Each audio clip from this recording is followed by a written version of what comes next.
Kalau melanjutkan jelas nggak bisa, karena bagaimana cara dia melanjutkan program-program Pak Jokowi atau pekerjaan-pekerjaan besar di pemerintahan ini, sementara untuk satu pekerjaan saja yaitu food estate, nanam singkong aja dia gagal. Nanam singkong itu Mas, kalau kita tancepin gitu, itu langsung hidup dan dia gagal gitu. Jadi nggak usah bicara soal pekerjaan-pekerjaan yang besar yang lainnya. Kalau nanam singkong aja dia nggak bisa.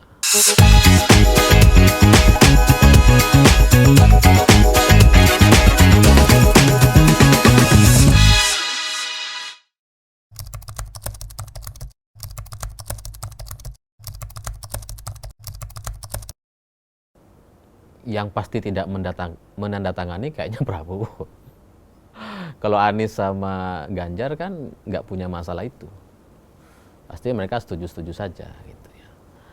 Nah, soal eksekusinya mungkin yang paling bisa mengeksekusi adalah Pak Ganjar. Karena Pak Ganjar memang dulu kan jadi anggota DPR dan memang sempat ngikutin masalah ini, sempat mengajukan juga soal sidang gitu kan.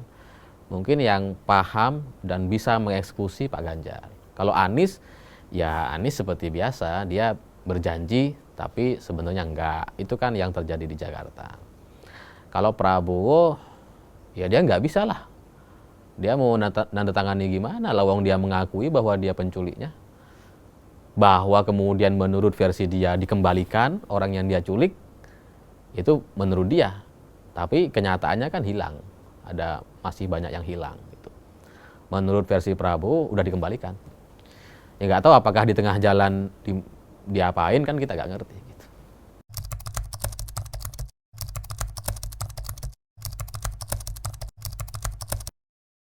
Isu ini 5 tahunan karena Prabowo juga munculnya 5 tahunan.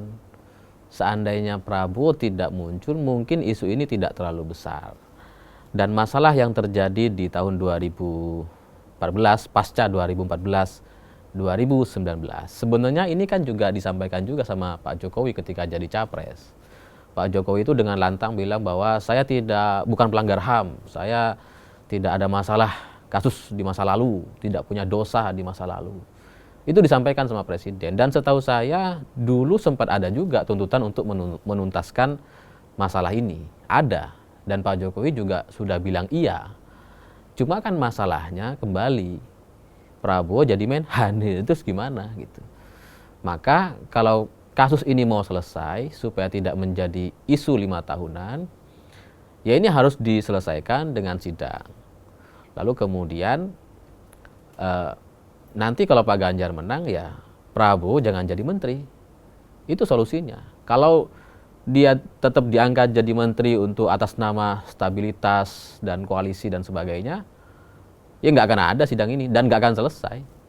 Ya kecuali mungkin Pak Ganjar atau siapapun pengen agar isu ini bisa tetap 5 tahunan. Mungkin juga ada orang berpikir bahwa kalau Pak Ganjar menang nanti tahun 2029 biar lawannya Prabowo lagi supaya mudah dikalahkan. Kita nggak tahu gitu. Tapi kalau mau ini selesai, memang Prabowo tidak boleh jadi menteri dan kasus ini hanya bisa diselesaikan oleh Pak Ganjar yang memang mengikuti dan sempat jadi anggota DPR dulu dan membahas soal ini.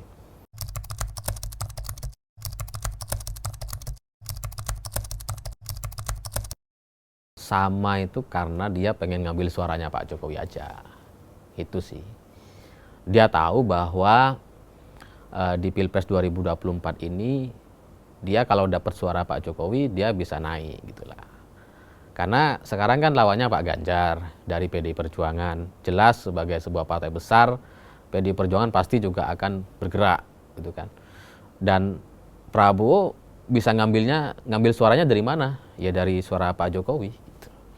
Untuk supaya dapat sekaligus bisa ngambil suara PDIP. Itu strategi aja sih. Kalau soal mirip gak mirip, ya terbukti tahun 2014, 2019 dari 2 kali Pilpres kita bisa melihat ada perbedaan yang sangat-sangat besar gitu.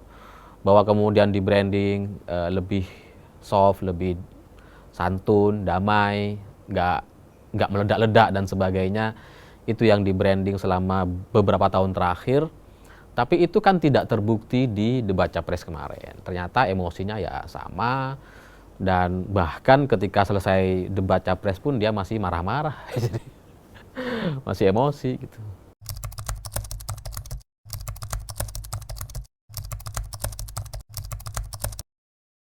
Kalau melanjutkan jelas nggak bisa, karena bagaimana cara dia melanjutkan program-program Pak Jokowi atau pekerjaan-pekerjaan besar di pemerintahan ini, sementara untuk satu pekerjaan saja yaitu food estate, nanam singkong aja dia gagal. Nanam singkong itu Mas, kalau kita tancepin gitu, itu langsung hidup dan dia gagal gitu. Jadi nggak usah bicara soal pekerjaan-pekerjaan yang besar yang lainnya. Kalau nanam singkong aja dia nggak bisa. Gak akan bisa. Apalagi mau niru Pak Jokowi belusukan kemana-mana. Long dia berdiri debat aja berapa menit dia udah keringetan. Udah kayak habis tinju tuh. Habis debat capres kan, padahal cuma berapa menit tuh berdiri. Paling 10 menit. Tapi selesai debat capres dia udah kayak habis tinju. Keringetan, wah kecapean, minum susu. Wah. Bagaimana mungkin cara dia bisa meneruskan kerjaan-kerjaan Pak Jokowi. Sementara energi aja dia nggak punya.